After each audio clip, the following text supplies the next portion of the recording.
Maafkan aku yang terlambat mengetahuinya. Aku mempersilahkan Bima masuk, dan memperkenalkan ia pada keluargaku sebagai temanku. Rasanya belum pas untuk mengatakan yang sebenarnya tentang hubungan aku dan Bima dalam situasi seperti ini. Semoga Bima bisa mengerti.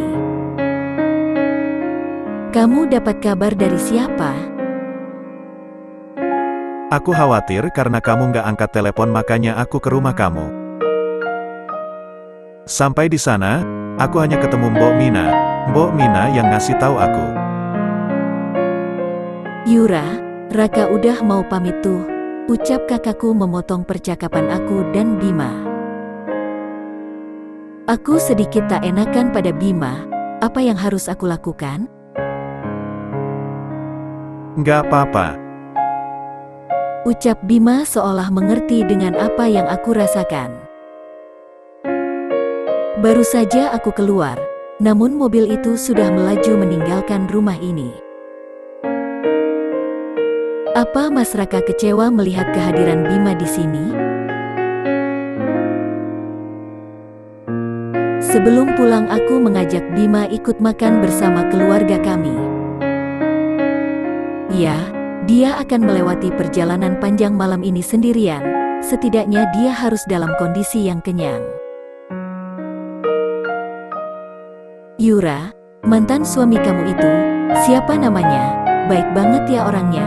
Sekarang tante mengerti kenapa ayah kamu sangat menyayanginya.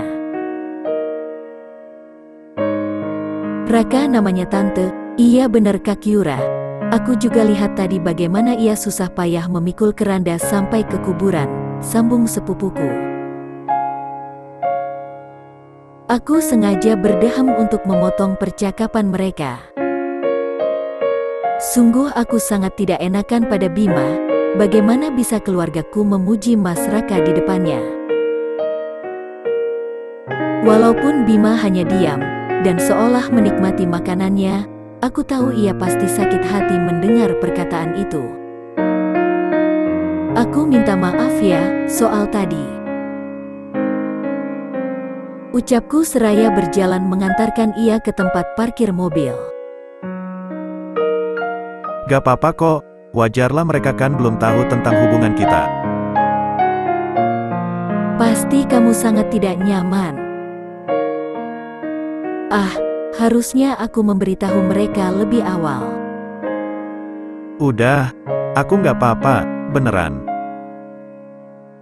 Siapa yang akan menyangka, rencana yang sudah kami susun jauh-jauh hari untuk datang ke sini, malah berubah total. Nyatanya, kini aku dan Bima memang ada di sini, tapi bukan untuk acara lamaranku. Namun, untuk menghadiri pemakaman ayahku. Tuhan Engkau tak akan mengujiku di luar batas kemampuanku. Seminggu berlalu, waktunya aku kembali lagi ke rumah. Kembali ke rutinitas harianku. Aku sudah berusaha untuk mengajak ibu ikut denganku agar ia tak terlalu terpuruk atas kepergian ayahku. Selain itu juga, karena di rumah aku hanya tinggal sendirian. Namun, ibu menolaknya.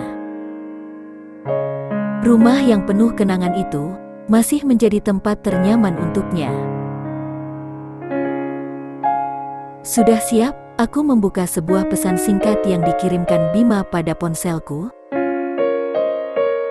Ya, hari ini dia akan mengantarkan aku ke toko bunga. Oh ya, gimana sudah beritahu ibu kamu tentang hubungan kita?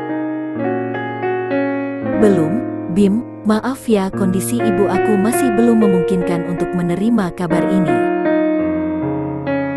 Loh, kenapa? Bukankah ini berita bahagia? Siapa tahu dengan hubungan kita bisa membuat semangat baru untuk ibu kamu.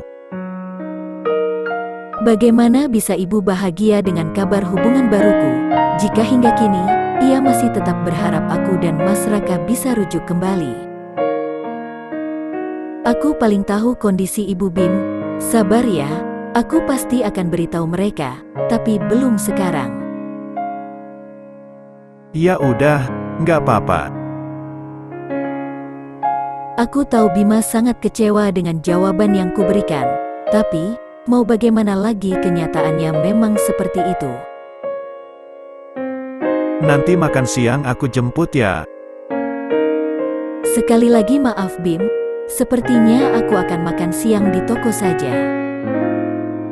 Setelah seminggu nggak masuk kerja, pekerjaanku jadi menumpuk lebih banyak. Namun, jangan khawatir, aku akan mengabarimu kalau sudah mau pulang. Ucapku seraya melangkah keluar dari mobil ini. Segudang pekerjaan kini telah menantiku.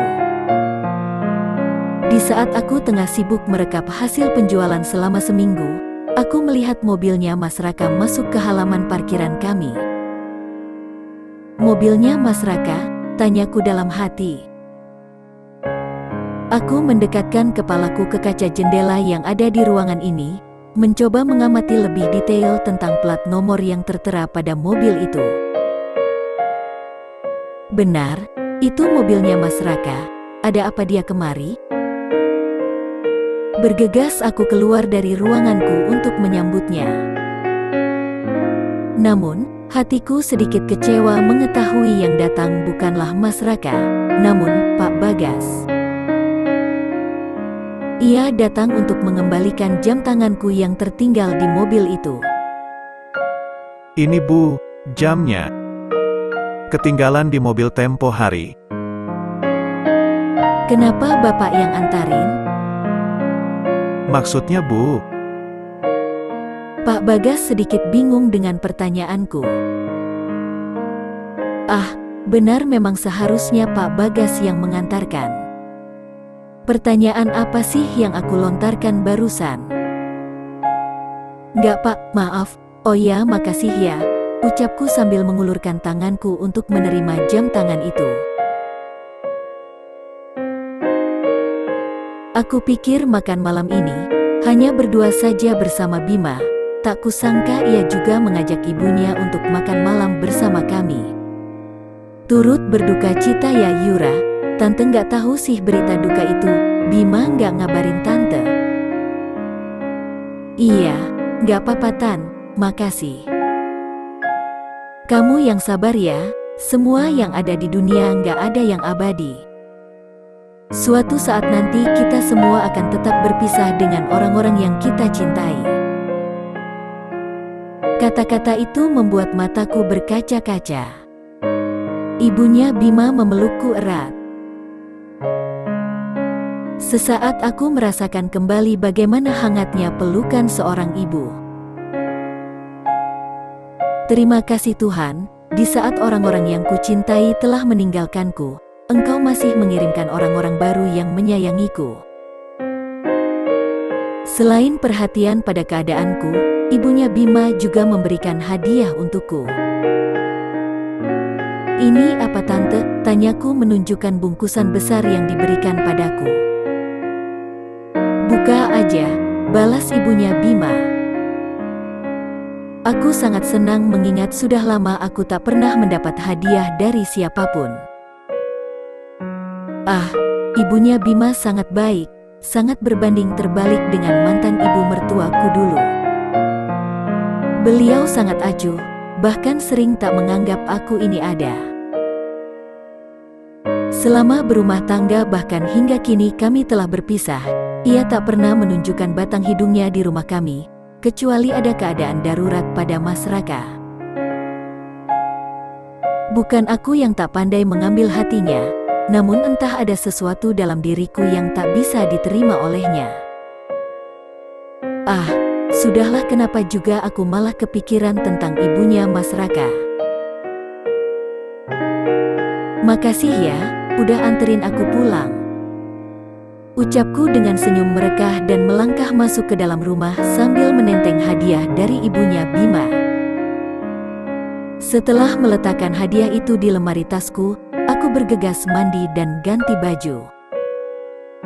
Namun, baru saja aku melangkah masuk ke dalam kamar mandi, entah Entahlah, kepalaku terasa pening. Aku tak bisa berdiri dengan tegak, tanganku mencoba menggapai ujung dinding, namun karena lantai yang licin membuatku terpeleset. Aku tak bisa merasakan apa-apa lagi, tiba-tiba semuanya gelap.